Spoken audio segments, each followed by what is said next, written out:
Conserta o edital. O edital, depois a gente conversa. Tá certo, ok.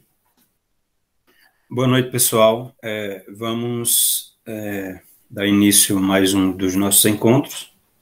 Hoje a gente vai trabalhar um pouco a respeito da teoria crítica de Habermas, né? Na próxima semana eu já enviei para vocês aí dois textos, né?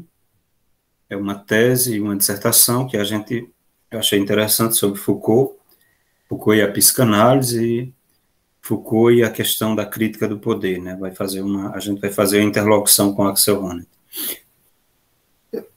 E na semana seguinte nós vamos trabalhar precisamente um texto do Axel Honneth, né? Vamos trabalhar com a questão das patologias do capitalismo. Mas hoje, como eu disse para vocês, nós vamos nos debruçarmos, né, sobre o pensamento de Habermas. E eu tinha enviado para vocês aí um texto, o texto do Thomas McCarthy, né, sobre a teoria crítica de Habermas. E aí a gente não vai se bitolar a trabalhar ou se limitar a trabalhar com ele, né? Vamos tentar fazer uma análise geral, né, do pensamento de Habermas. E aí nosso tempo é muito curto, né? Nós só temos mais alguns encontros, né?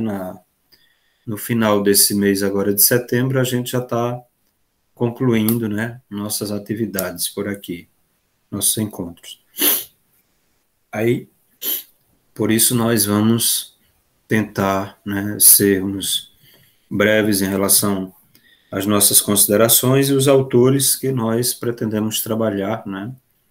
Nós vamos também limitar, né, o número de autores, né? Nós pensávamos em trabalharmos um pouco mais, né, com a Judith Butler e alguns outros autores, né, umas discussões com os textos que eu também ia enviar para vocês, né, da Amy Ellen e do Bernard Harcourt, né, professores lá da Nova York, né, da Universidade de Columbia, e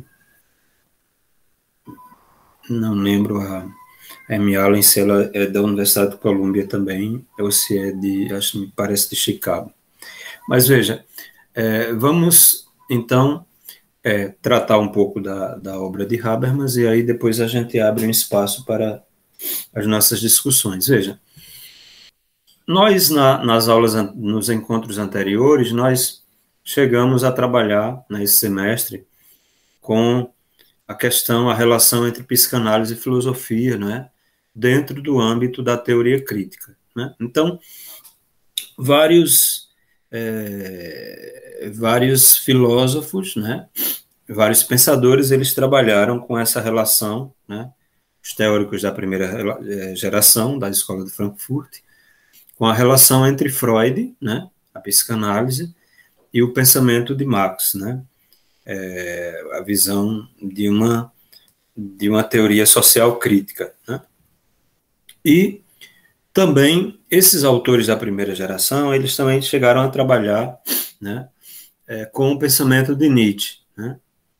E só que quando o Habermas, né, passa a atuar, né, na segunda geração, ele, em vez de retomar Nietzsche assim como um autor fundamental, enquanto um autor fundamental para a teoria crítica, né, ele passa a fazer críticas, especialmente a gente vê isso no discurso filosófico da modernidade, né, ele passa a tecer críticas em relação ao pensamento de Nietzsche, culpando, inclusive, Nietzsche, né, pelas distorções, digamos assim, ou pela forma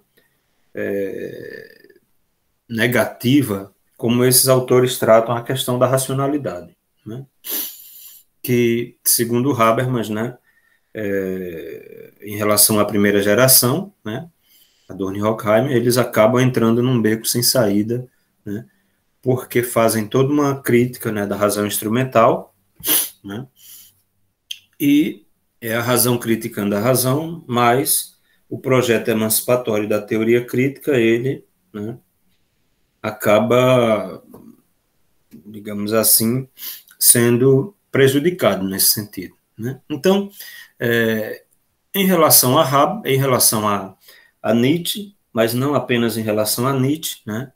Porque no discurso filosófico da modernidade, quando Habermas trata do Nietzsche, ele também, né, acaba tecendo consideração em relação aos seus herdeiros, aqueles que ele considera sendo seus herdeiros, né?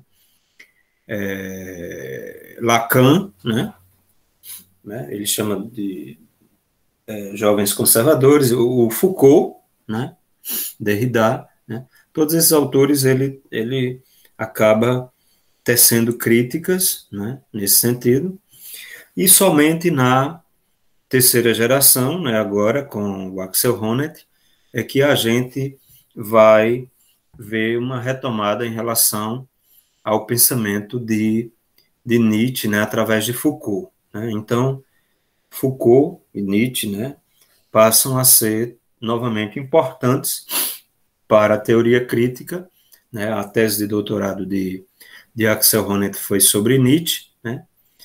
E ele acabou, né, acho que foi em 83, né, a tese dele de 83, e em 85 ele acaba complementando essa tese com mais 2 capítulos, né, mais um capítulo onde ele vai trabalhar, né, com Habermas, Foucault e os teóricos também da primeira geração, né, Adorno e Horkheimer, e justamente daí é que surge o livro, né, A Crítica do Poder, né, que é justamente uma ampliação da sua tese de doutorado.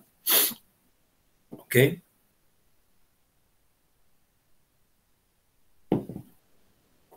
Mas veja, na próxima semana, como eu disse para vocês, eu estou direcionando a nossa fala nesse sentido, assim, na próxima semana a gente volta a retomar, né, essa relação de Foucault, né, a partir da retomada do Axel Honneth, mas também Foucault, digamos assim, por ele mesmo, né, e a influência de Nietzsche, mas também de Freud e do próprio Marx, né, no pensamento dele, mas especialmente Nietzsche, né?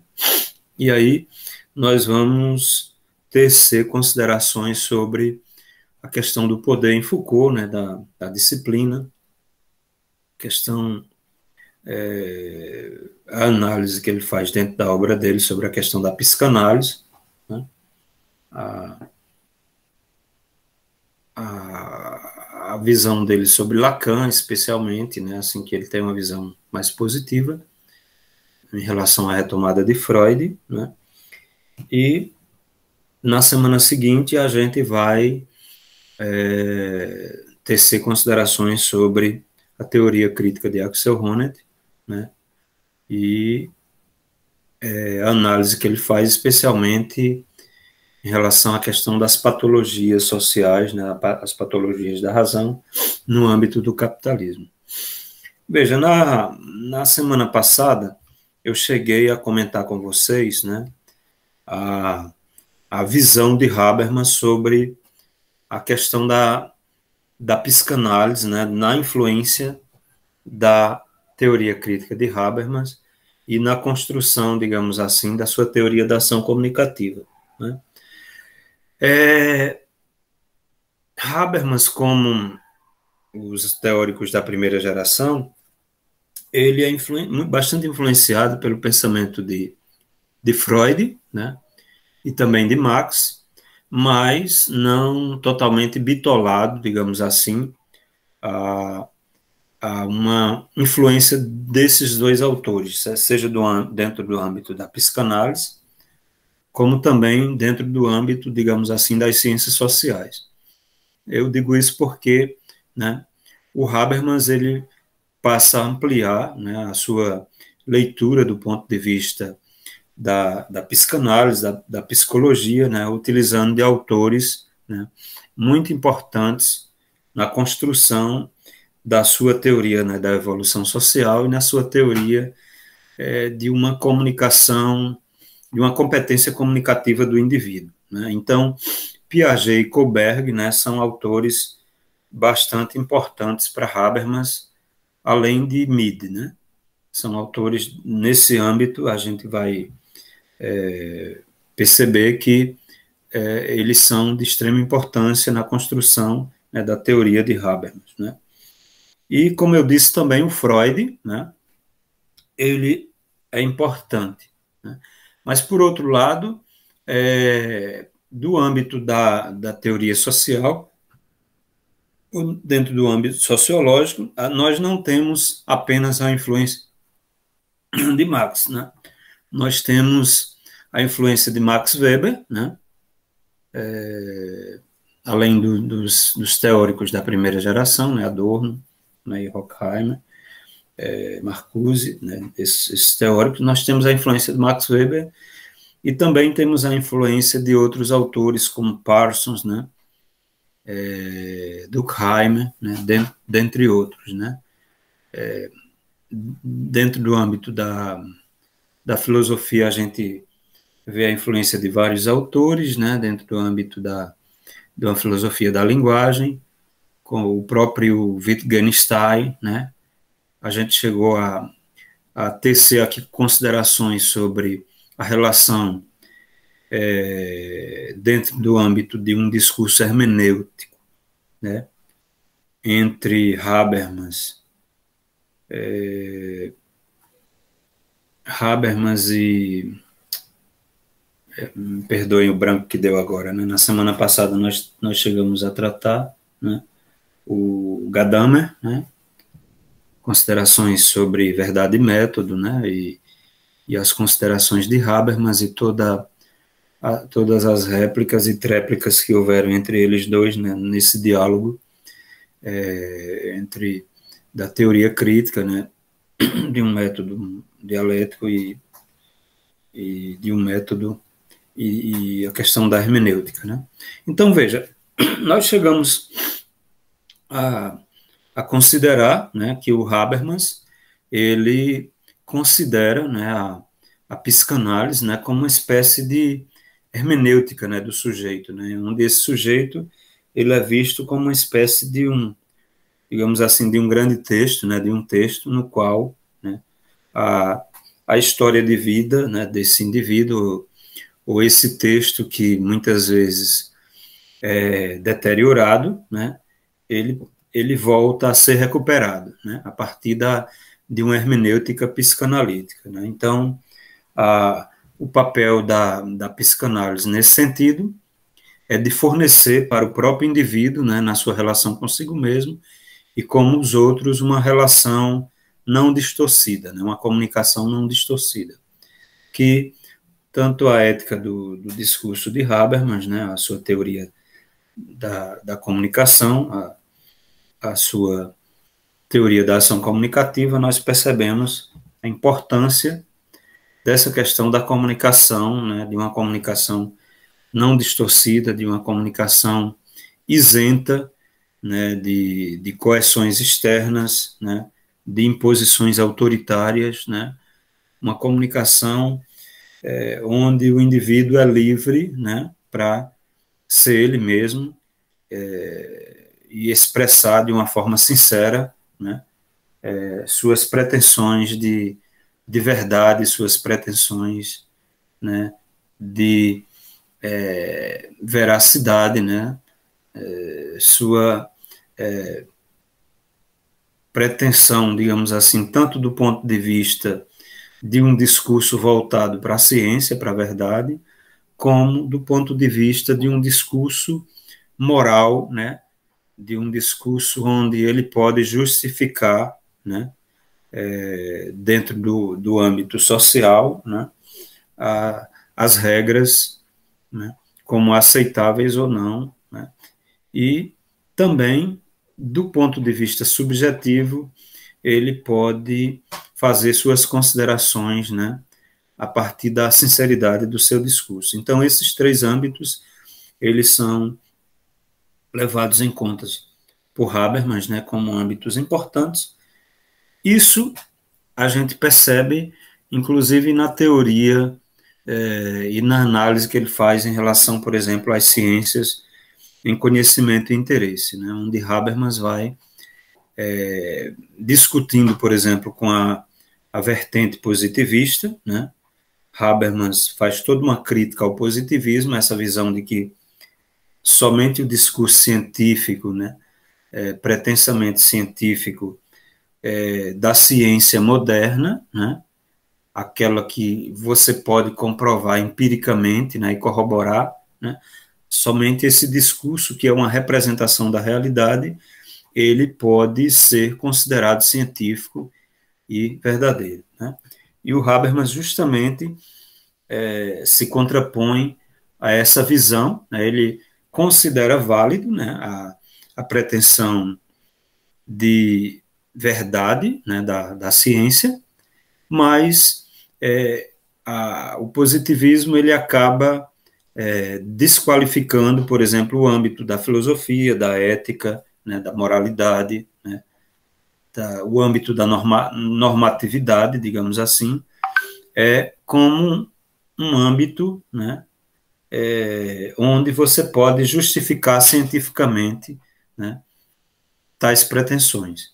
E aí o Habermas vai mostrar que também as ciências históricas reconstrutivas, e aí o papel da hermenêutica é fundamental, elas são importantes nesse sentido, né, de uma justificação científica, né, das ciências sociais. O Habermas vê a psicanálise, né, como uma ciência emancipatória, tanto a psicanálise, né, como a ciência, a teoria crítica marxista, né, a teoria crítica social, né, como ciências, né, emancipatórias, né, cujo interesse da humanidade, né, a humanidade teria esses interesses básicos, né, que seria o interesse de verdade, né, das ciências naturais, o interesse de um ponto de vista normativo, né, de justificar, né, do ponto de vista social a normatividade, né, a moralidade, também as regras jurídicas entrariam também aí nesse sentido, e dentro do âmbito, né, da psicanálise, da teoria crítica, que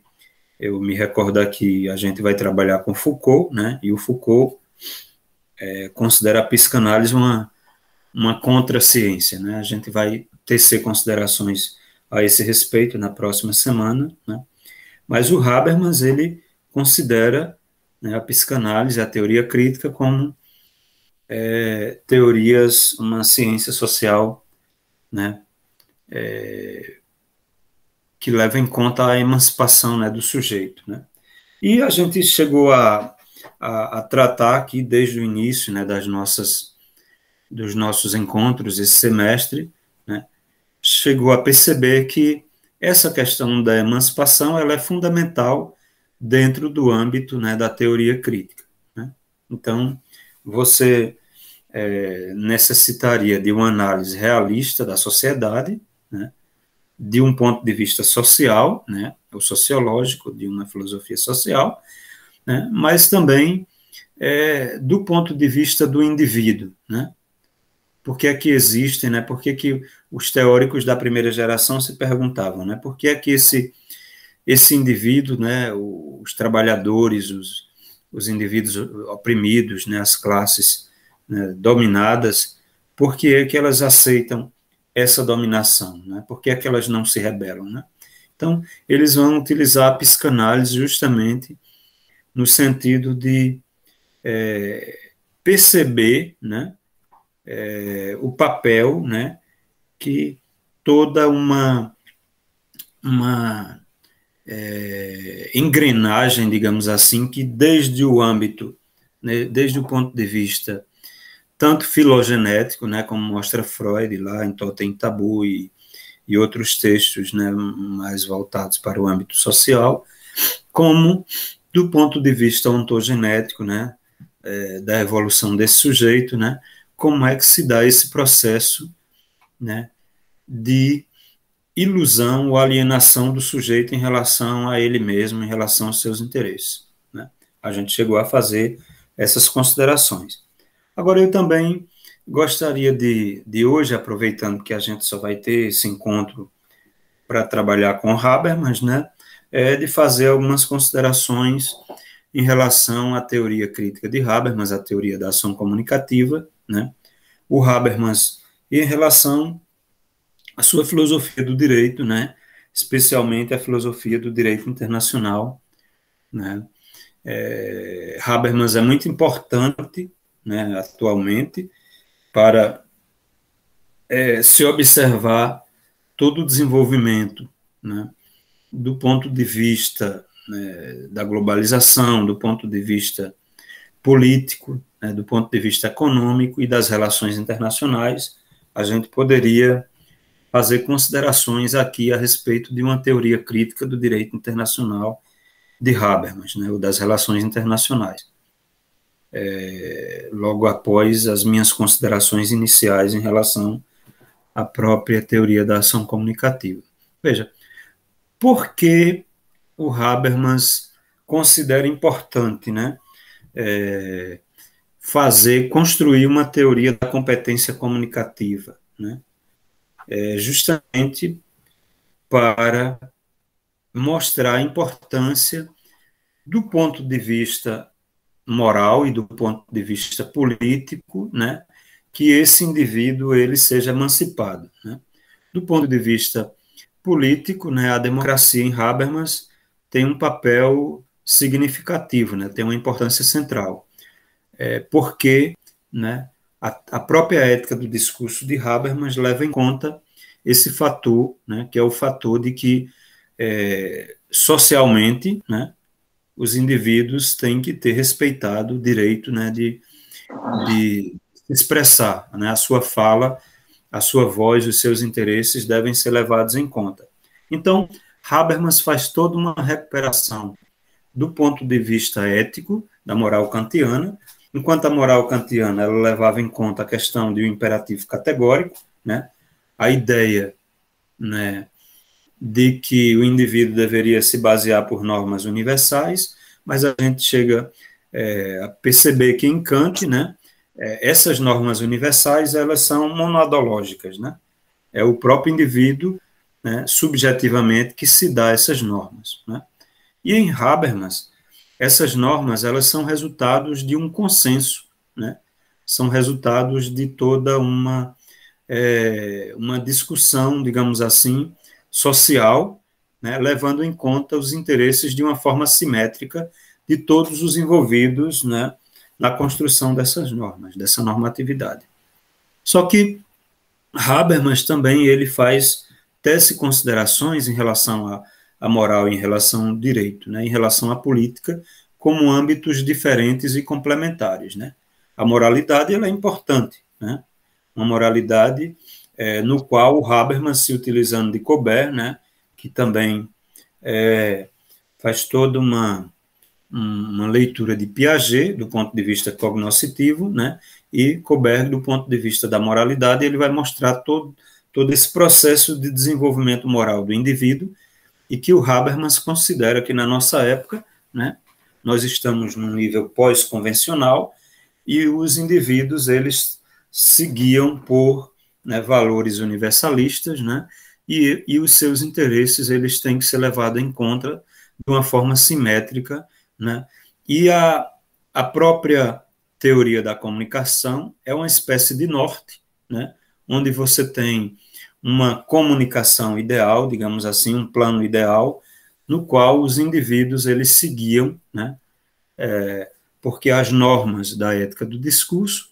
né, elas seriam ideais no sentido de que são normas que levam em conta, né, essa simetria, né, na qual uma comunicação, para não ser distorcida, né, para levar em conta as necessidades e os interesses de todos os envolvidos, ela se coloca como norte, digamos assim, no qual os indivíduos eles têm que se guiar, né, focando esse fim, né, que diríamos assim, o interesse humano do ponto de vista da emancipação aponta, né, esse ideal que a gente percorre, digamos assim, ou no qual a gente se guia, né, para, digamos assim, focar o ideal de emancipação, né, a ideia de uma simetria, de uma democracia de interesses, né, no qual há uma simetria e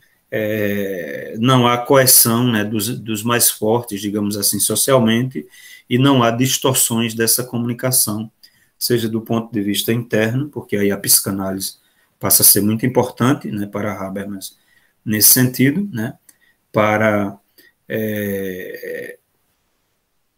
tornar essa relação, essa comunicação subjetiva do indivíduo consigo mesmo e com os outros transparente, e do ponto de vista social, a gente teria o papel da democracia, né, como uma instância política, digamos assim, a ser considerada, né, como um norte, né, no sentido de que os interesses, os diferentes interesses dos indivíduos têm que ser levados em conta, né? Então, vejam, né, alguém teria alguma consideração? Eu vou fazer essas questões, né, essas considerações, levando em conta o fato de que tem algumas questões que para Habermas elas são fundamentais, né? E uma delas é o papel da própria esfera pública, né?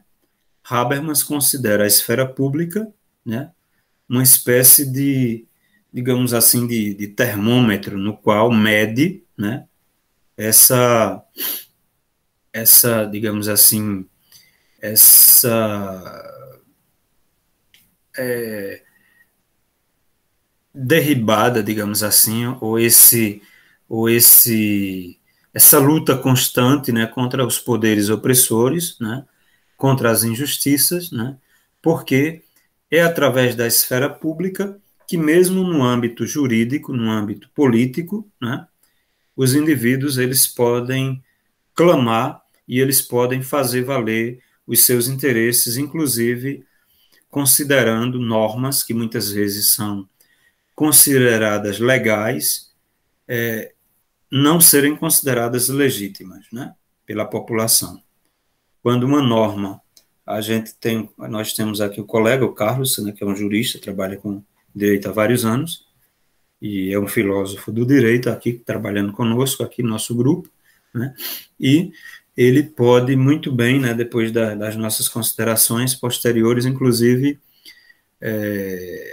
me ajudar nesse sentido, né, mostrando justamente que há uma diferença, né, entre legalidade e legitimidade, né, e que nós, né, muitas vezes levamos em conta uma normatividade, né, uma legalidade, uma norma legal, né, uma lei, e essa lei, muitas vezes ela é colocada em vigor, mas ela não vai adiante muitas vezes, né? Ela não, porque ela passa a ser desconsiderada, né, pela população, e aí ela parte, segundo Habermas, né, para o âmbito, digamos assim, da ilegitimidade, né? Essa relação entre legalidade e legitimidade ela é muito estudada por Habermas, especialmente ao analisar o pensamento de Max Weber, né, quando ele tece considerações a respeito do direito,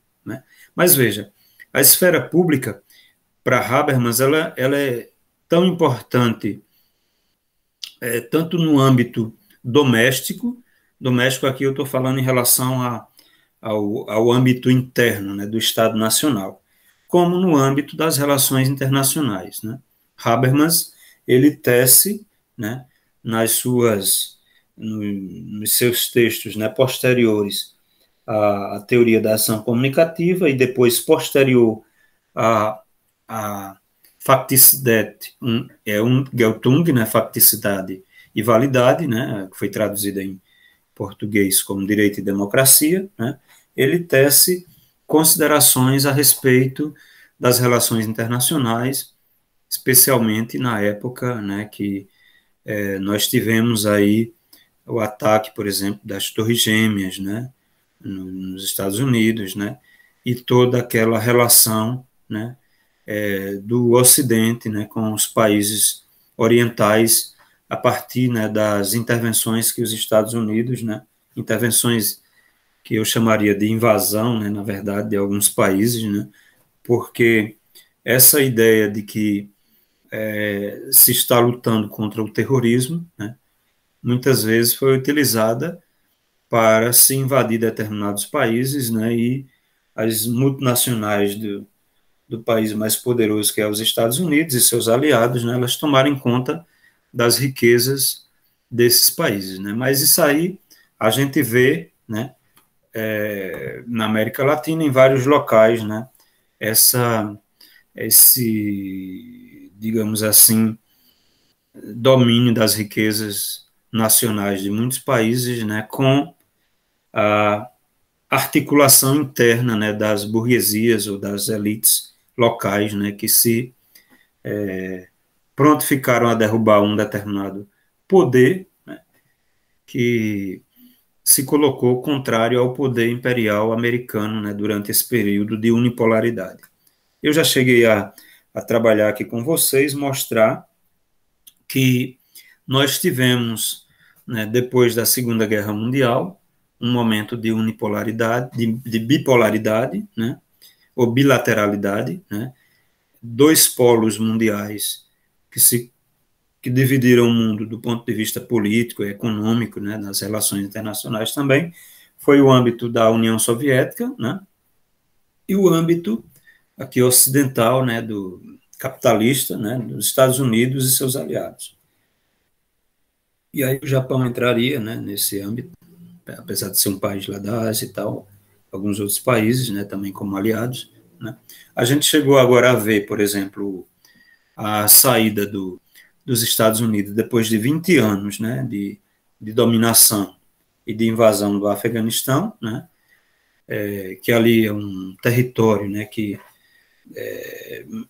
tem uma importância do ponto de vista geopolítico muito grande para aquela região, né, e onde também, né, foram enterrados alguns impérios, né, o Império Britânico, né, a União Soviética, né, lá com a ajuda dos Estados Unidos, aliados a grupos locais, né, inclusive o próprio Bin Laden era um desses que lutaram, né, contra a invasão soviética lá, aliado na época aos Estados Unidos, entre outros, o Talibã, né, e outros. E depois esses grupos se colocam contra os americanos, né. Os americanos chegaram a gastar mais de 2 trilhões, né, segundo alguns analistas foi 2,2 trilhões. Vocês vejam que não se modificou nada, né, em termos de educação, de infraestrutura do país, do ponto de vista econômico, político, né, e a tentativa de implantar um tipo de democracia liberal também, né, não deu certo. E agora nós temos novamente, né, o domínio, né, dos talibãs naquela região, né, e aí toda essa geopolítica vai mudar, né, porque aí nós temos um grande poder imperial surgindo ali também, inclusive faz fronteira com o Afeganistão, né, que é a China, né, e a China já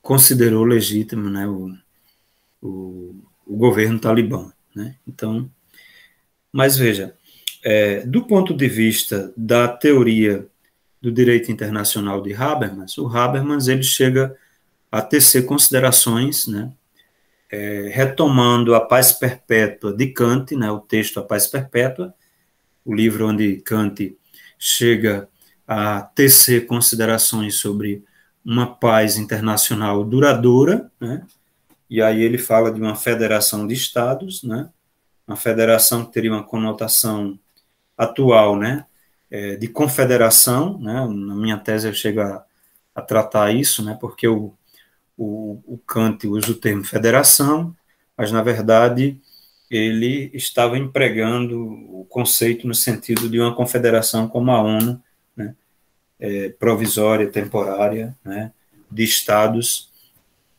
né, porque com o surgimento do Estado Nacional, né, e aí há um temor, né, assim, por uma ideia de uma federação mundial, de um grande Estado, né, que acabasse, o próprio Kant chega a argumentar nesse sentido, acabasse destruindo a cultura, né, e a especificidade de cada povo, né, na figura de um grande Estado mundial. O Norberto Bobbio também tece considerações a esse respeito, mas é mais otimista quanto a isso. No caso de Kant, ele chega a essa ideia, né, esse desenvolvimento. Né? Ele vai mudando, né, a sua forma de conceber. Anteriormente à paz perpétua, ele chega a escrever um texto, né, falando da ideia de uma federação, e depois ele chega a tecer considerações na paz perpétua em relação a essa ideia de uma confederação de estados. E o Habermas, na nossa época, ele vai falar também de um direito cosmopolita no sentido kantiano, né, mas um direito cosmopolita que leva em conta vários níveis, né, estratificados, digamos assim, dentro do âmbito internacional, e níveis esses, né, que levariam em conta uma articulação, digamos assim, local, né, regional de estados. Né? O Habermas fala de constituições regionais de estados, né? Inclusive a própria ideia de uma União Europeia, né, uma articulação econômica, seria um primeiro momento, no entender de Habermas, para uma articulação posteriormente política, né? Onde esses estados que se articularam do ponto de vista econômico, eles passariam a se administrar, né, se auto-administrar de um ponto de vista político, com uma constituição, né, regional de estados, né, e com inclusive, a articulação no sentido de ter exércitos próprios e toda uma articulação federativa. Né.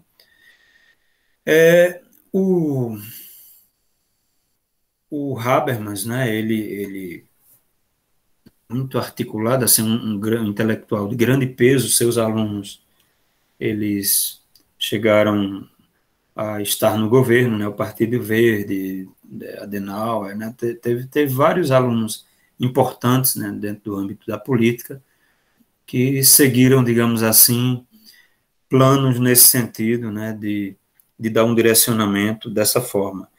Mas a ideia de uma constituição para a Europa, ela foi recusada, né? A Polônia sofreu as agressões, né, todo um terror, digamos assim, da invasão nazista, invasão alemã no seu território. Há pouco tempo tinha conquistado a sua soberania. A França também rejeitou a ideia de uma Constituição Europeia, né? E aí nós temos hoje, né, digamos assim, surgimento, né, do ponto de vista geopolítico, do ponto de vista mundial, de novos atores, né? Como é o caso da China e da própria Rússia, que não, possivelmente não, do ponto de vista econômico e político, ela não vai ser tão influente, tão poderosa como a China, né? Mas que é uma aliada da China, né? E esses três países são os atores mais poderosos no cenário internacional, né? Os Estados Unidos, a China e a Rússia, né? Então, a gente não tem mais. Eu disse para vocês que a gente chegou a ter um momento de bipolaridade, né? De divisão no mundo entre o poder bipolar, né, soviético, a União Soviética, e o poder bipolar, né, no caso um lado e outro lado, né, esses dois lados, né, a União Soviética e os Estados Unidos. E com a queda da União Soviética, né, foi justamente aí o Talibã, né, o Osama Bin Laden, todos esses grupos, né, que se aliaram aos Estados Unidos para derrubar o poderio soviético no próprio Afeganistão. Eles têm um papel importante naquele momento, né?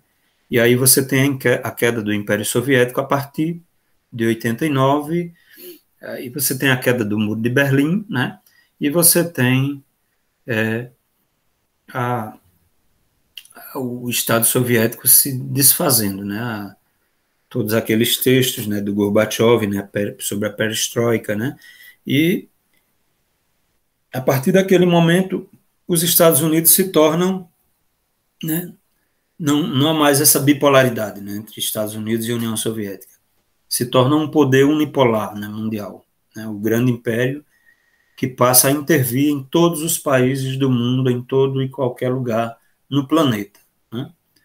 E agora nós estamos vendo, né, a queda desse poder unipolar. Os Estados Unidos continua forte, né, rico, poderoso, né, mas aí nós temos a ascensão desse outro grande ator que é a China, né, muito poderoso, né, e também a sua articulação com a Rússia, né.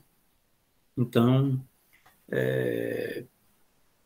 eu ofereci um pouquinho aqui, muito superficialmente, né, porque o meu texto, minha tese de doutorado, eu desenvolvo bem essas questões, especialmente no âmbito, né, das relações internacionais, a teoria do direito internacional, das relações internacionais, ou a teoria política internacional de Habermas, né? E aqui eu só estou oferecendo um pouquinho, né, dessa teoria crítica habermasiana, né, para que vocês vejam, né, um pouquinho, muito superficialmente, do pensamento de Habermas, e a gente passe a tratar, né, um autor que eu vou me debruçar nas minhas próximas aulas, no mestrado, na graduação, né, retomando a leitura de Habermas, né? É um autor muito importante para a nossa época, né? Então, eu vou concluir por aqui, né? E aí, se vocês tiverem alguma pergunta, alguma consideração, podem fazer essas considerações. Eu vou continuar gravando, porque aí pode ser que surja questões, né? Assim, já que eu passei a tratar questões importantes que nós estamos vivendo, né? E aí a gente poderia fazer considerações a partir da leitura do Habermas, com Habermas e muitas vezes também contra Habermas, né? Como eu cheguei a fazer uma tese com ele, digamos assim, contra ele também, porque eu teci muitas críticas, né? Naquele momento ao pensamento de Habermas. Mas é um autor extremamente importante que eu estou retomando aqui, né, a partir de agora, nas minhas leituras, e retomando a grande importância, né, do pensamento crítico, da teoria crítica de Habermas. Ok, pessoal? Fiquem à E vontade. atual, né? E atual, né, professor? Bem atual.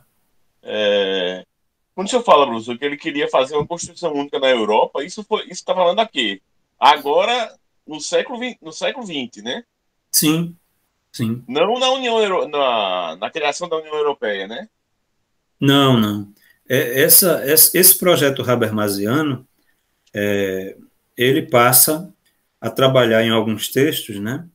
E a partir do momento que se completa 200 anos, né, da paz perpétua de Kant, né, ele escreve um texto, né, um livro, que aqui no Brasil foi traduzido como A Inclusão do Outro, né, e aí ele vai celebrar, né, esse aniversário da paz perpétua de Kant, e a partir daquele momento ele vai focar bastante essa questão da ideia, né, de uma constitucionalização do direito internacional, né, porque, Carlos, a ideia de uma constituição para o direito internacional, ela seria muito útil. Em que sentido, né, no entender de Habermas?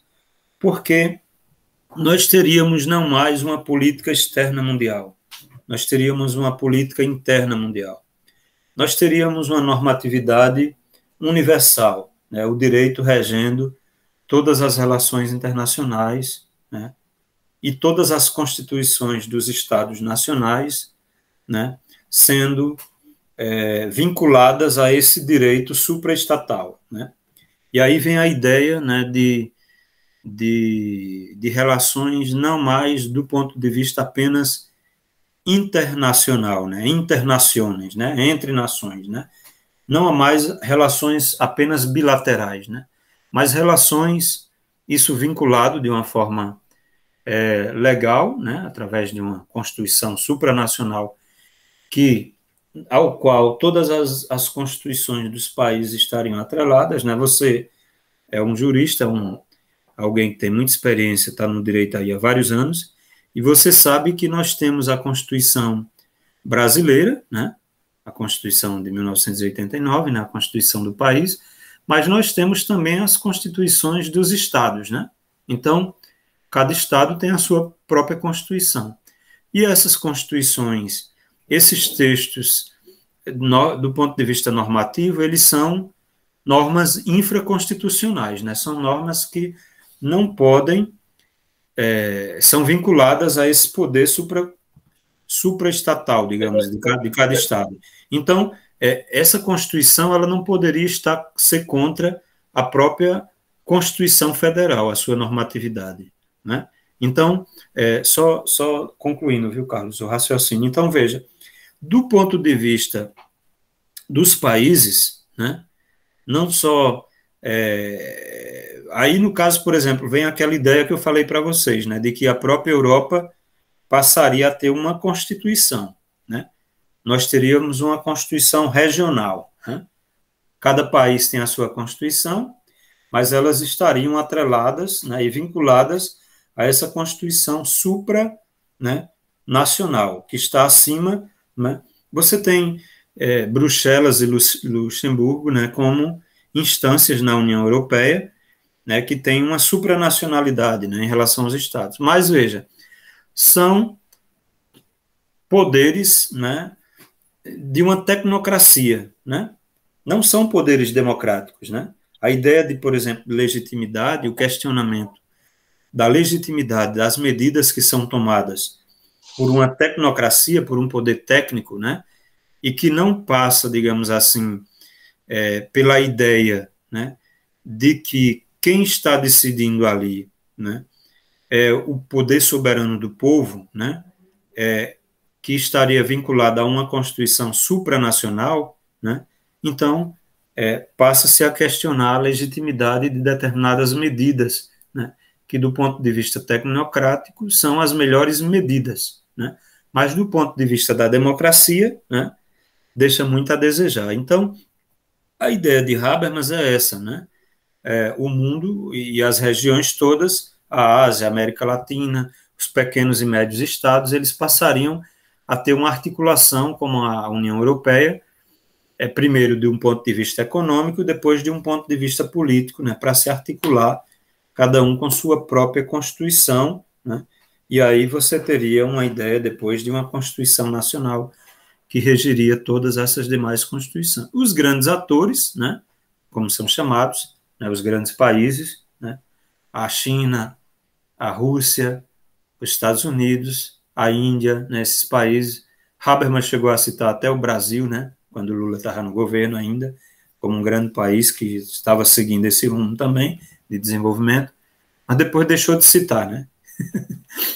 Então, esses países, desculpe, esses países e esses países também grandes, né, esses grandes atores, global players, né, como ele chama, né, esses grandes jogadores globais, né, e os pequenos países e médios atrelados de uma forma regional, né, em blocos, né, de estados, cada um com sua constituição, eles passariam, né, a ser guiados por uma ideia de uma constituição supranacional. Veja, é o direito regendo a política, é a política regendo a economia.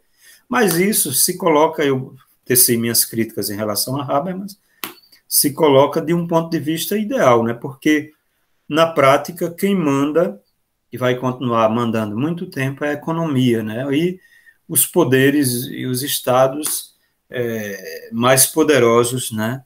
Cada um extremamente armado, né? Com bomba atômica, com exércitos, né? Com suas próprias culturas e suas próprias formas de administração pública, né? Então, entendeu? Mas esse é um projeto que o Habermas recupera de Kant a partir da leitura dele da Paz Perpétua, né? Da obra de Kant, A Paz Perpétua, né? Mas veja que lá em Kant, a ideia é de uma confederação de estados, né? E aí a ONU foi criada, né? O Woodrow Wilson, né? Você tem toda a criação da ONU depois da Segunda Guerra Mundial, ela é uma ideia bem kantiana. Mas aí Habermas ele quer radicalizar. E a esfera pública ela continuaria a ser muito importante, né? Porque é através da esfera pública que as injustiças são mostradas, né? Que a multidão passa a clamar, né? Por justiça, né?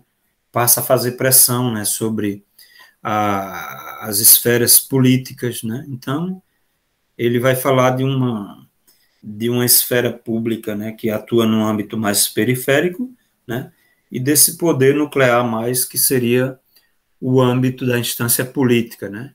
Então, o que a esfera pública reivindica, né, ela ressoa, reverbera, né, ressoa, tem ressonância na esfera política, né.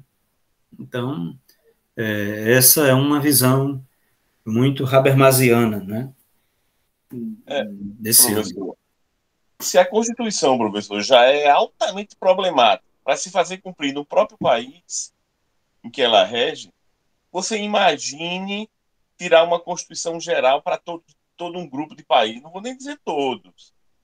É uma situação meio utópica, é uma teoria meio utópica, tanto lá de Kant da paz perpétua, vou dizer de Habermas. Mas você vê o Brasil, você vê os Estados Unidos agora, o Texas aprovou a lei do aborto. Você viu lá o governador? Parece Sim, uma problema. Você viu no jornal aí esses dias? Ontem, antes de ontem. A maior briga lá. O Texas aboliu o aborto. Não pode mais abortar. As mulheres lá entraram em pânico. E já tem uma lei de 20, 30 anos nos Estados Unidos que delega uma mulher o direito de abortar ou não, né? E aí lá não pode, no estado do Texas não pode mais. Então, não tem como. você Na vê, União Europeia, professor, você você vê, vê, viu, aí é Carlos, bem mais. como a política tem uma influência muito forte sobre o direito, né? Porque, por exemplo, você que é jurista, eu quando estudei direito com os meus colegas, eu já fui fazer isso já maduro, né? Já tinha terminado doutorado e tal, acabei fazendo um bacharelado digamos assim, mas veja, o pessoal na academia dessa área, né, eles acham que o direito, ele parece como se fosse autossuficiente, né? E o direito, ele muda de acordo com os interesses políticos, né? De repente você pode pegar uns ultra-religiosos, ultra-conservadores e mudar uma determinada normatividade, né? Como você está demonstrando aí, né? Depois de anos e anos, né? A gente também tem aquela ideia do ponto de vista filosófico, se eu puder chegar, tem um texto de M. Ellen, né, que é essa filósofa americana, que é o fim do progresso, né? The End of Progress, né? Progress. Ela vai questionar essa ideia de progresso, né? Que inclusive o próprio Foucault e Adorno já chegam a criticar, mas que está muito presente na própria teoria de Habermas, de Axel Honneth, né? De vários filósofos, né? Então, isso é muito relativo, né? Nesse sentido, né? Mas Você vê que desculpe, o, você vê que o ministro do Bolsonaro abandonou essa nossa tendência dos governos progressistas que nós tivemos, né? 12 anos aí de PT, do multilateralismo, né? Inclusive o MPF teve até uma área inteira dentro deles só para tratar da multilateralidade dos tratados.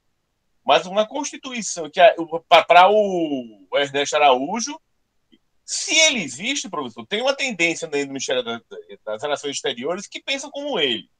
uhum, Minoritário, eu creio. De tratar país a país, unilateralmente, e não multilateralmente, né? Já há toda uma teoria dos tratados. Eu acho que uma Constituição para reger tudo, nem na Europa, professor, que é um continente pequeno, uhum, você pega ali toda a Europa, dá o Nordeste, praticamente, né? Os uhum, principais países de Europa é do tamanho do Nordeste do Brasil. E eles uhum. não conseguiram, o Reino Unido saiu. Já há uma pressão gigante dos franceses para saírem também. Então fica aquela pressão ali interna, né? Eu acho que esse esqueleto legislativo que rege todos os países, porque cada um tem sua cultura, sua economia, são muito díspares. E os tratados indo, como o senhor falou mesmo aí, em nível supranacional, né? Supraconstitucional, né? Supralegal. Uhum. Menos os direitos humanos. Lembrando aqui que o nosso, né? Aqueles 3/5 lá, se for votado a título de emenda, ele entra como norma constitucional, né? Porque os direitos humanos afetam todos os países. Você vê, as coitadas das mulheres no Afeganistão agora se acabaram lá, vão ter que fugir do Afeganistão, né? É Vão ser, verdade. vão ser trituradas lá. Então lá eles não respeitam o sexo feminino. Não pode estudar, não pode sair, não pode ter que usar burca, tem que se cobrir toda. É um ser subserviente ao gênero masculino. Não há cabimento nisso, né? Isso não há É. cabimento em nenhum pai. Agora, para a cultura deles, Você tem, desculpe, o Carlos, eu estava aqui colocando um negócio depois para colocar, que eu vou colocar o título desse nosso encontro, é a teoria crítica de Habermas, né? Tá bom, tá, né? Mas veja, isso que você está dizendo é verdade, né?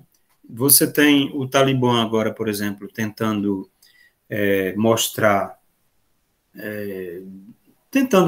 uma face assim mais liberal, né? Dizendo, não, as mulheres a gente vai respeitar, né, os direitos das mulheres, vai fazer uma série de reformas e tal. Mas isso aí, eu acho que isso deve ser muito temporário, não sei, né? Porque é justamente isso que você está colocando, né? Determinados grupos, eles passam a radicalizar, né, quando eles estão no poder, né? Eles passam a ditar as normas, né? E a população e os grupos minoritários, infelizmente, né, têm que se sujeitar, né? O deveria, Matheus, sim, desculpe. eles devem fazer uma eleição lá, né, professor? Deixar o povo escolher, né? Deveria ser assim, né? O problema é que no Afeganistão, toda a geografia do país, ela prejudica, né, historicamente sempre prejudicou, né, assim, a articulação dos grupos. Você tem vários grupos étnicos brigando entre Pois si, é. né, brigando entre si. Então, o grupo que tem um poder majoritário, ele aplica, né, a lei, a norma, né, a sua vontade, né, o poder, né. Então, é o caso do Talibã, né, o Talibã ali é o grupo majoritário, né. Então, essa ideia de democracia também, como nós temos, né, a democracia do ponto de vista liberal, porque aí a gente tem a ideia de que a nossa democracia ela é perfeita, né? E a democracia liberal ela é cheia de falhas, né? Cheia de erros, né? Porque se você for fazer, Carlos, uma análise do ponto de vista pragmático, de um ponto de vista sociológico, assim, muito sério, você vai ver, por exemplo, os Estados Unidos não é uma democracia. Não é. Não é ali uma plutocracia, um governo dos ricos, né? Isso. Então, você tem países que se dizem democráticos, mas na verdade você sabe que a democracia ela não existe naqueles países. Eles são a compra de votos, né? Os E interesses tem, sempre são interesses dos grupos majoritários. Você tem uma carta, uma carta constitucional, um texto, uma constituição que diz que todo mundo é igual diante da lei, todo mundo tem direitos à saúde, à educação e tal. Mas na prática, onde é que isso existe? Está entendendo? A população é mal paga, é escrava, ganha pouco, os filhos nem sempre têm direito a boas, nem sempre não tem direito, né, a boas escolas, saúde, educação, né, vestuário, alimentação, né, é ótimo para os ricos, né, nesses países, é. né, é ótimo para os ricos, para os grupos, né, os grupos O poder têm um econômico poder termina econômico. dobrando a lei, né? Pois é, Interpretando a seu modo, né? E aí o resto tem que se submeter. Agora, isso com o tempo, professor, termina redundando numa guerra, não termina, é tanta satisfação que pode gerar guerra civil, né? é. Mas esses grupos, eles acabam criando estratégias, né, formas de domínio, né, da população. Você veja, é, todo mundo se pergunta, né, por que, né, que, por exemplo, a população, a gente vê aqui, né, agora ontem foi 7 de setembro, né, e eu vi aqui vizinhos, né, muita gente indo de verde e amarelo com a bandeira, né, É, para fazer, encontrei um bocado, encontrei um para bocado na apoiar, rua. para apoiar determinados grupos aí que têm um poder econômico nas mãos, né, que na verdade, para eles, né, a atual situação do país está ótimo, né, porque eles estão lucrando muito. Gasolina barata, né, gasolina barata, passagem passa a ficar barata também, né? Deixa. Gasolina já mais de R$ 7, né? Ótima gasolina, alimento barato, né? Tá uma maravilha, né? Então, se, por exemplo, tá uma maravilha, né? Então, para todo mundo, para quê, né? Mudar de governo, para que questionar, né? Entendeu? Não, vamos apoiar, entendeu? Essa é a visão, né? Essa é a visão. Por quê? Porque a população, ela sempre é bucha de canhão, a população, ela é sempre aqueles que seguem, né? Quem tem um poder econômico e consegue dominar, né? Pois não, Matheus? Eu acho Tem engraçado, né, estratégias que para isso. eu acho engraçado, né, que o Brasil é o único país que você vê assim onde as pessoas querem fazer protesto a favor de governo, sabe? É muito absurdo. Vamos fazer um protesto a favor de um governo. Como assim? Não faz muito sentido. Protesto geralmente é quando você está revoltado. Vamos, Para você ver o nível de vamos desespero do protestar, a governo. gasolina está barata, tudo está barato, então vamos Você não foi protestar. pago. Você não foi pago, não viu? Eu tenho um Vocês colega, viram pagando, vocês viram que Apoiando não pago, o né? governo, né? Sim, Clebson. tem um colega que ele foi, aí mandou uns áudios para mim, umas fotos, dizendo que ele estava indo lá porque estava lutando pela família tradicional, estava lutando por isso, por aquilo outro, melhorias disso, daquilo. Poxa, que legal. Aí eu disse, seria bom. Quem foi que destruiu a família tradicional, né? Aí eu disse, seria muito interessante assim mesmo. Então, fazer assim, já que não é político, que você está indo lá defender, balançar a bandeira para o político, no dia 16 é a emancipação política de Alagoas. Então a gente vai botar a bandeira de Alagoas no carro e vamos lá também lutar por melhorias ou mostrar o nosso patriotismo no Estado. Ele Ótimo. não vai. Então, por quê? Porque não vai? Porque a bandeira, hoje a bandeira do Brasil, para muitos, é uma alusão ao presidente atual.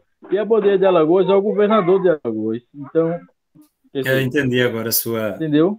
Então, sua se for com a bandeira de Alagoas, vai Boa noite, fazer alusão ao governo do Estado. E o governo do Estado é contra o federal. E assim vai. Estragaram a bandeira e a camisa da seleção. Não, assim, que todos nós somos, né? Eu sou brasileiro, eu torço pela seleção brasileira, tô tendo raiva e eu acho que isso está me ajudando a perder o gol pela seleção. Mas assim, mas não é só deles. Então, eu só saio da minha casa para ir para uma rua se for para cobrar melhoria, mas para balançar a bandeira para o político, independente de qual seja, qualquer político, eu não balanço a bandeira por nenhum. Balanço por causas, mas por político não. Uhum. Pois é, agora você tem. Agora isso também é complicado, sabe, Kleber? Eu sou meio desconfiado com muitos políticos, né, que muitas vezes defendem determinadas bandeiras e na verdade, nem sempre cumprem, né, com essas. E muitas vezes ficam pulando de galho em galho, né, de partido para outro, de ideologia para outro. Então, esses caras são muito. Mas, assim, infelizmente, é a única forma que a gente tem de defender nossos interesses, né, se atrelando. E eu acho que existem menos piores, né, digamos assim, né, porque. Eu acho que essa mentalidade de também colocar todo mundo num balaio de gato, né? Não, aí pega esses caras perversos, bandidos, né? Que dizem que a política não presta e o povo vai nessa ideia. Não existe isso, né? Tudo do mesmo, não é tudo a mesma coisa, não, Bruno. Não, isso aí não. foi o que a mídia incendiou aí na cabeça. É o que a mídia incentiva para que o povo não se politize. Pois é, despolitizou muita gente aí que terminou se transformando em bolsominion, né? Tudo Porque aí é tudo ladrão. o pessoal Ninguém presta. fica com aquela ideia de decepção, né? Estou decepcionado com todo mundo, com tudo. Então, Tem um menos assim, ruim. não tem São causa. Não, tem grupos e tem indivíduos que Pois eles é. lutam por determinado. Por exemplo, você é um servidor público. Você tem que se atrelar a um político que defenda a sua causa, né? Então, você vai ter políticos que, por exemplo, vão ser contra determinadas reformas, né? Você é um trabalhador. Como é que você se atrela a um político Neoliberal. que quer neoliberal, que quer tirar todos os direitos dos trabalhadores, diminuir o salário mínimo? Aí você diz assim, é igual aquela, eu lembro sempre da propaganda acho que o Carlos aqui, que é da minha idade, né? Ele lembra da propaganda do funcionário puxa-saco, né? Que era chamado de Fernandinho. Lembra daquela ideia da Mais época? ou menos. Era o vivo gordo, né? Não, era uma propaganda que pegou durante muito tempo e o cara era muito cômico, né? E aí eu esqueci, porque ele puxava tanto o saco do chefe, né? Que ele ia, às vezes, com até a mesma camisa. Aí ele, para bajular o chefe, aí dizia, bonita camisa, chefinho. Aí o chefe dizia, a sua também, Fernandinho, né? Assim, bajulador nato. Agora, o que é que eu estou brincando, o que é que eu estou querendo dizer? É aquele trabalhador que diz assim, poxa, chefe, eu vim aqui para lhe agradecer pelo meu trabalho, eu não mereço. Você não quer diminuir o meu salário, não? Né? Existe, né? Isso, tá entendendo? Existe isso. Pois essa é a ideia, né, de muitos trabalhadores brasileiros, né? Eles vão para o protesto do lado daqueles caras, tudo elitizado, que vampiros sugam o sangue deles, né? Sugam o sangue deles, né?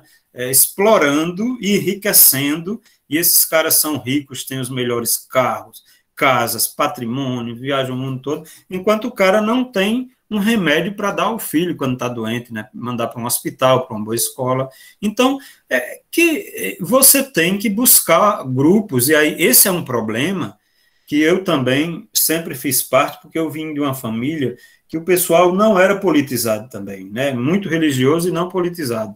Então, a ideia é essa, a política não presta, não gosto de política, não quero saber de política. Não, tem que se articular com políticos que defendam interesses e causas, e existem esses políticos, né? E os interesses e causas de determinados grupos de trabalhadores não são os mesmos interesses e causas dos patrões e dos grupos, né, das elites, tá entendendo? Sim, Matheus, levantou a mão, né?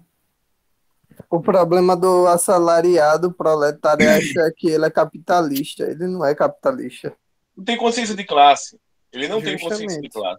Não, e tem aquela ideia do sonho do capitalismo. Eu vou ficar rico a qualquer momento, eu vou lutar, ganhar. A esperança, né? No próximo mês, no próximo ano eu estarei melhor, mais rico. A esperança, né? Isso não existe. Isso é uma... Eu vou trabalhar, a meritocracia. Eu vou trabalhar muito para ganhar, né? Isso é uma armadilha do capitalismo, né? Que usa os meios de comunicação e a mídia para botar na cabeça do povo. Agora, você tem aquele pobrezinho, né? Por exemplo, o Trump disse, poxa, eu era pobre, meu pai só me deu alguns milhões, eu fiquei bilionário. Mas eu era coitado, eu não tinha nada, meu pai... Agora tem aí, professor, tem entendeu? Aí então tem esse pobrezinho aí, tá entendendo? Esse pobrezinho aí, ele pode ficar muito rico e poderoso, ser presidente dos Estados Unidos, entendeu? Mas o outro que não tem dinheiro para pagar nem a educação dos filhos, né? O pessoal gosta muito de usar como exemplo é o Silvio Santos. Diz que ele era camelô e chegou a possuir uma TV que até hoje tem. Mas aí, como o Google ele mostra muita coisa... Mas o capitalismo mostra isso, Cleberson. Essa é a ideia, né? Você, todo mundo pode ficar rico.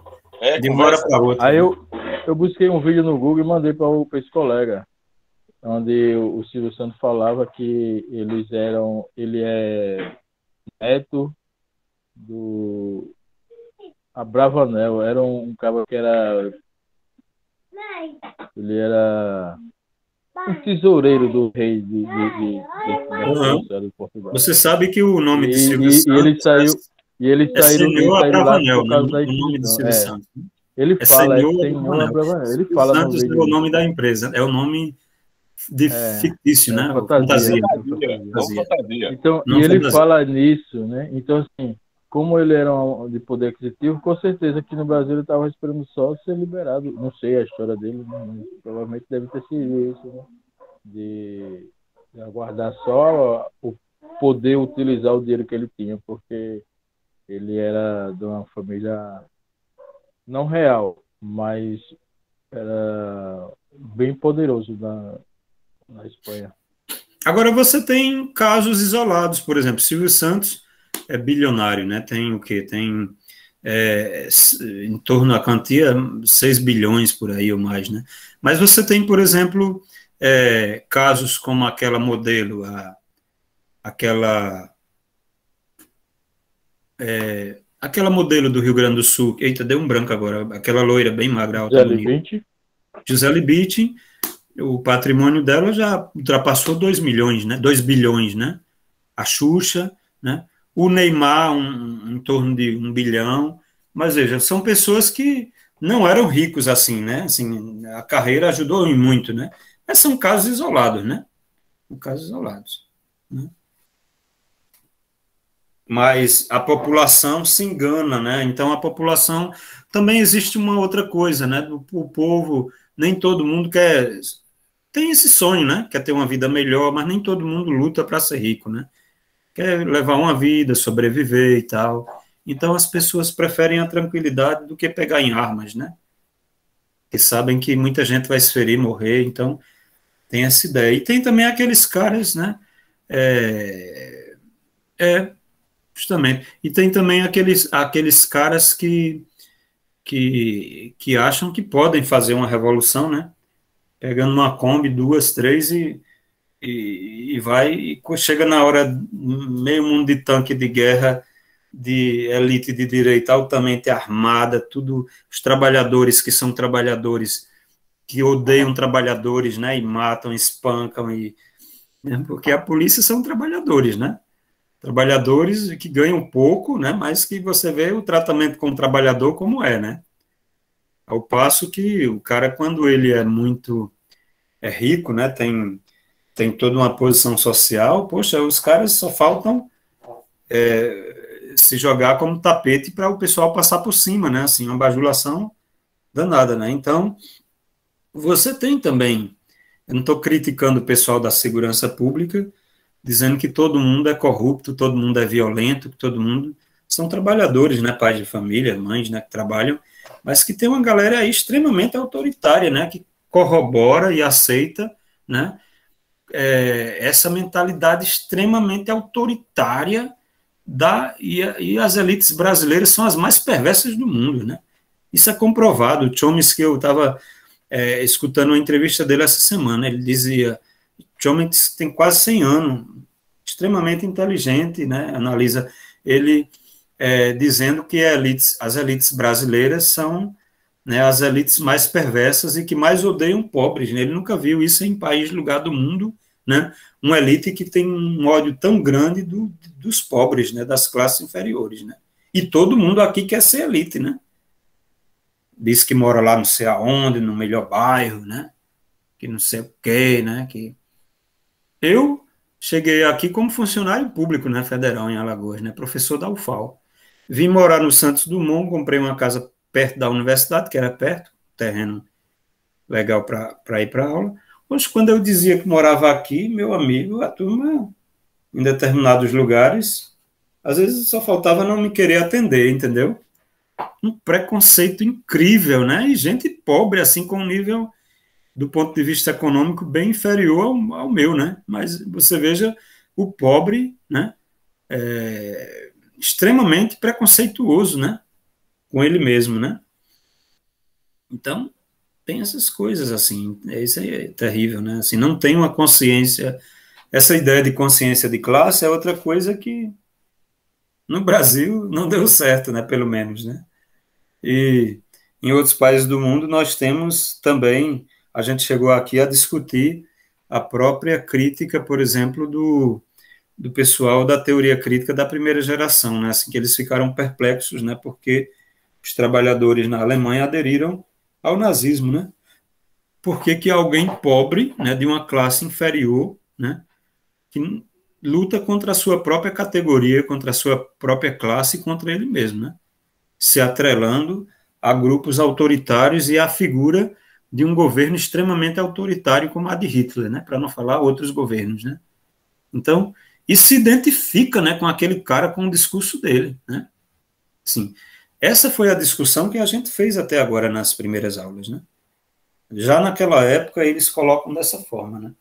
Então, e essa coisa que, como eu dizia, né, o Chomsky, ele ficou abismado em relação ao Brasil, né, diz, nunca vi um país onde a elite odeia tantos pobres, né, assim, é uma coisa, assim, incrível, né, então você tem,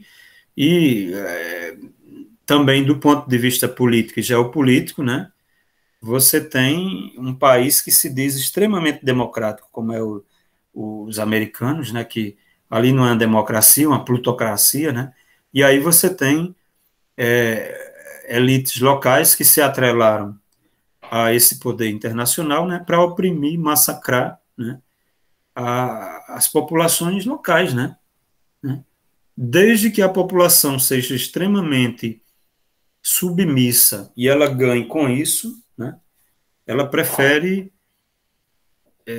desumanizar cada vez mais a sua população, né, e desconsiderar como seres humanos dignos, né, de ter uma vida digna, né, ganhando com isso, né, é uma porcentagem muito grande, né, das elites, né, muito pequena das elites, né, então eles deixam que o país seja explorado, né, atrelando seus interesses a esses interesses, né. Eu lembro desse personagem. Justo Veríssimo, né? Ali é uma sátira, né? Mas é uma sátira que diz muito, né? A forma como essas elites veem a população e a população se espelha, né? Nas suas elites, né? Mas a nossa elite, ela tem um pé de barro tão grande, né? Assim, eu estive fora do país, né? Eu vejo as elites locais, elas mandam seus filhos para estudar inglês. Estados Unidos, Canadá, na Inglaterra, nos países de língua inglesa mais desenvolvidos, né? E eles vão trabalhar, às vezes, lá como pessoas pobres, né, da classe média, com um discurso de democracia, né? Agora, quando chega aqui, é oprimida, massacrando, né, os pobres, e eles não valorizam a ciência, né? Eles preferem cursos técnicos, né? Então, você tem toda uma elite no país, os bilionários, os milionários brasileiros, não são pessoas com nível de cultura intelectual, não são pessoas com nível muito baixo do ponto de vista de estudo, né? Do ponto de vista de qualificação, né? Intelectual, né? Mas ficaram ricos, né? E valorizam isso apenas, né?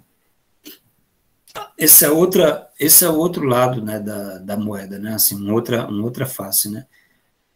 Porque uma análise mais aprofundada do capitalismo vai mostrar uma série de... Eu gostaria muito de trabalhar com vocês. Tem 3 autores que eu gostaria, que estão muito em voga, né, atualmente, filósofos, né? São filósofas, na verdade, né? E uma delas além do Axel Honneth, que a gente vai chegar, mas o Axel Honneth, pelo menos, na próxima aula, depois, né, próxima aula vai trabalhar Foucault. Na aula seguinte, pelo menos, a gente vai ver a visão dele sobre o capitalismo. Mas tem também a Nancy Fraser, né, que ela é feminista, é socialista, e ela escreve sobre o capitalismo. E ela tem uma leitura interessante, né?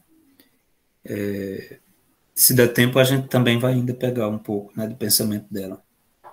Pessoal, vocês teriam alguma questão? Eu posso finalizar a gravação? Vou interromper, viu? Gibson.